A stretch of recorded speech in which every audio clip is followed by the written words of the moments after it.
आज के इस वीडियो में मैं एक्सप्लेन करूंगा सेल डिवाइन थ्रोन के अपकमिंग एपिसोड के नोवेल को, जिस वजह से ये वीडियो काफ़ी ज़्यादा इंटरेस्टिंग होगी। अगर आपने लास्ट पार्ट नहीं देखा तो जाकर देख सकते हो, लिंक डिस्क्रिप्शन में मौजूद होगा। लास्ट एपिसोड में हमने देखा हाओचिन ट्रेल देख के निकल चुका था, जिस वजह से उसके सभी दोस्त काफ़ी खुश हो चुके थे।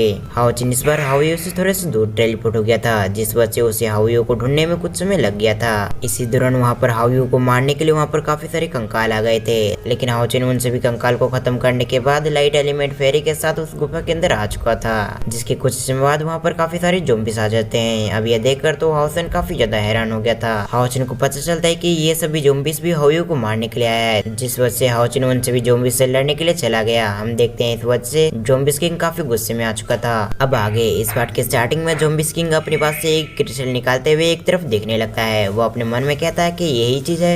ये सब सोचते हुए ज़ॉम्बीज़ काफी घबरा चुका था, जिस वजह से हम देखते हैं वो इस बात को इग्नोर करते हुए अभी हाओचिन से लड़ने लग गया। वो ज़ॉम्बीज़ किंग यहाँ पर समझ चुका था जब तक वो हाओचिन को नहीं मारेगा जब तक वो आगे नहीं बढ़ पाएगा, जिस वजह से वो बिना समय गवाए हाओचिन पर लगातार हमला कर रहा था। दूसरी तरफ हमारा सीन शिफ्ट होकर हाओचिन पे आ गया। हाओचिन अपने मन में कहता है मैं इसे हल्के में लेने की भूल नहीं कर सकता, जिस वजह से हम देखते हैं उसने काफी सारे पावरफुल अटैक पहले से तैयार रखे थे ताकि वो इस तरीके से इस ज़ॉम्बीज़ किंग का सामना कर सके। अब हाओचिन के ऐसी पावर को देख लेने के बाद ज़ॉम्बीज़ किंग अपने लोगों से हाओचिन पे अटैक करने को कह देता है। दूसरी तरफ लगातार हाओचिन उनसे भी ज़ॉम्बी से लड़ रहा था। हम देखते हैं इसकी वजह से लगातार हाओचिन की पावर घट रही थी। हाओचिन अपने मन में कहता है आखिर मैं इन ज़ॉम्बीज़ को कैसे खत्म करूं, क्योंकि ये ज़ॉम्बी तो खत्म हो ही नहीं रहा। अब हाओचिन की ऐसी बात सुनते लाइट एलिमेंट फेरी उससे कहती है अगर आपने इसके सर पे अटैक किया तो ये अपने आप को फिर से रीइंकार्नेट नहीं कर पाएगा, जिस वजह से आप इसका सर पे अटैक कीजिए। अब इस कारण से हम देखते हैं कोई भी ज़ॉम्बीज़ अपने आप को रीइंकार्नेट नहीं कर पा रहा था, जिस वजह से हाओचिन यहाँ पर काफी खुश हो चुका था। दूसरी तरफ लाइट एलिमेंट फेरी भी यहाँ पर एक स्पेल पर रही थी ताकि इसकी मदद से वो इन सभी ज़ॉम्बीज़ को खत्म कर सके।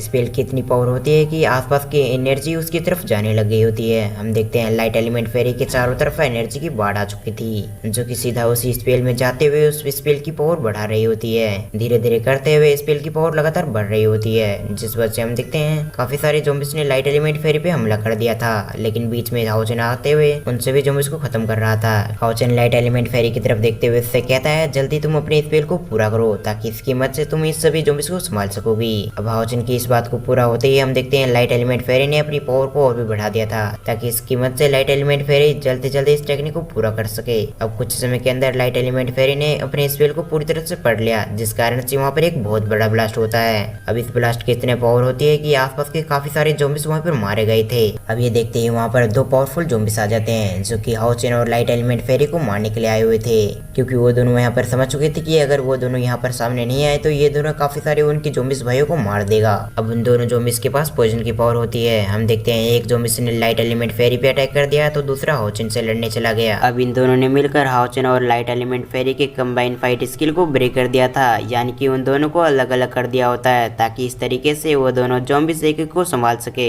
लेकिन जब उन्हें ऐसा लगता है वो दोनों इन दोनों से नहीं जीत सकते तो वो अपने आप को ब्लास्ट कर लेते हैं ताकि वो अपने इन्फेक्टेड ब्लड से इन दोनों को इन्फेक्टेड कर सके। लेकिन इससे हाओचिन को कुछ नहीं होता, क्योंकि जैसे ही उन्होंने अपने आप को ब्लास्ट करने की कोशिश की तो हाओचिन ने अपने सामने एक बैरियर क्रिएट करते हुए अपने आप को बचा लिया। दूसरी तरफ लाइट एलिमेंट फेरी ऐसा करने में असमर्थ हो जाती है, क्योंकि जब वो उस ज़ॉम्बी से लड़ रही थी तभी उस ज़ॉम्बीज़ ने अपने आप को ब्लास्ट कर लिया, जिस वजह से कुछ ब्लड की बूंदें लाइट एलिमेंट फेरी के शरीर से स्पर्श हो जाती है। इस कारण से लाइट एलिमेंट फेरी को काफी परेशानी होती है, क्योंकि ज़ॉम्बीज़ के इन्फेक्टेड ब्लड उससे काफी परेशानी दे रही थी। अब ये देखकर हाओचिन लाइट एलिमेंट फेरी से कहता है तुम्हें जल्द से जल्द इस इन्फेक्टेड ब्लड से छुटकारा पाना होगा, नहीं तो अगर ये इन्फेक्टेड ब्लड तुम्हारी पूरी बॉडी को इन्फेक्ट कर दिया तो तुम शायद न बच पाओ। ये सुनते ही लाइट एलिमेंट फेरी ऐसा ही करती है। वो लगातार उस इन्फेक्टेड ब्लड को अपनी बॉडी से निकालने की कोशिश कर रही थी, लेकिन हम देखते हैं इसका कोई भी फायदा नहीं होता। लेकिन दूसरी तरफ लाइट एलिमेंट फेरी बार बार कोशिश करती रही, जिस वजह से हम देखते हैं फाइनली कुछ समय के अंदर उसने उस इन्फेक्टेड ब्लड से छुटकारा पा लिया। इसके साथ साथ उसने अपनी कुछ हद तक अपनी एनर्जी को भी रिकवर कर लिया था, जिसके बाद वो अपनी स्टारफॉल टेक्निक से एक खतरनाक अटैक कर देती है, जिस वक्त वो एक ज़ॉम्बीज़ का झुंड खत्म हो गया, यानी कि लगभग 100 से 200 ज़ॉम्बीज़ मारे गए थे। दूसरी तरफ लगातार हाओचिन उन सभी ज़ॉम्बीज़ को मिटाने की कोशिश कर रहा था, लेकिन ज़ॉम्बीज़ थे कि रुकने का नाम नहीं ले रहे थे, जिस कारण से वो दोनों काफी परेशान हो गए। अब अगली वीडियो में हम देखेंगे कैसे हाओचिन अपनी मदद के लिए अपने दोस्त को बुलाता है, और इसके साथ ही साथ अगला पार्ट काफी मजेदार होने वाला है। अब इसी सीन के साथ इस पार्ट को यहाँ पर एंड करते हैं, क्योंकि लगातार मेरे वीडियो पे और इंटेंशन नीचे की तरफ जा रहा है, जिस वजह से मैं अपनी वॉइस को बेटर करने के बाद ही मैं अपनी लेंथ को बढ़ाऊंगा। अब अगर अगर आपको एक्सप्लेनेशन अच्छा लगा तो वीडियो को लाइक करके चैनल को सब्सक्राइब कर लें और साथ साथ बेल आइकन को भी प्रेस करना ना भूलें। तो मैं मिलता हूँ किसी और वीडियो में, जब तक के लिए थैंक्स फॉर वॉचिंग। अगर आपने लास्ट पार्ट नहीं देखा तो एंड स्क्रीन पे आ रहा होगा, तो आप वहां से जाकर देख सकते हो।